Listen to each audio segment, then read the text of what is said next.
আপনার নাম বলুন, বয়স বলুন। বয়স 60। কি নাম আপনার? ইসমাইল। ইসমাইল হোসেন। আপনার ডান কুস্কির স্থানে, কিডনি স্থানে একটা ব্যথা ছিল 1 বছরে। যে এই ব্যথাটা এখন ভালো আছে?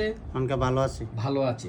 আপনার বুকে এবং হার্টে একটা ব্যথা ছিল, টেনশন প্যারেশান করলে এই ব্যথাটা বেড়ে যেত, এখন ব্যথাটা ভালো আছে? অনকা ভালো আছে ইনশাআল্লাহ। ইনশাল্লাহ ভালো আছে। আপনার একটা জ্বালা পোড়া ছিল, হাত পায়ের তালু সহ পুরো শরীরে জ্বালা পোড়া, এখন জ্বালা পোড়াটা ভালো আছে? হ্যাঁ, জ্বালা বড় ভালো আছে। জ্বালা পোড়া। আপনি রাত্রে খাবার খেতেন না 15 বছর। 15 বছর। কি জন্য খেতেন না? হেডো গ্যাস জমতো। এই জন্য, এই ভয়ে কোনো 15 বছর আপনি রাত্রে খাবার খেতেন না। খাইতাম না। এই আমার ওষুধটা খাওয়ার পর কি আপনি এখন রাতে খাবার খান? হ্যাঁ, খাই। আপনি এখন তাহলে সার্বিক ভালো আছেন? হ্যাঁ, ভালো আছে। হ্যাঁ, ভালো আছে।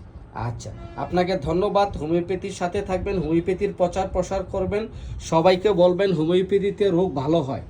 ঠিক আছে? জি। তা আপনি যদি সবাইকে বলেন, আপনার হোমিওপ্যাথির প্রচার প্রসার হবে, মানুষ সুস্থ থাকবে। সুস্থ থাকবো, ভালো হবে। তা আপনাকে ধন্যবাদ ভিডিওটি করার অনুমতি দেওয়ার জন্য। ইনশাআল্লাহ।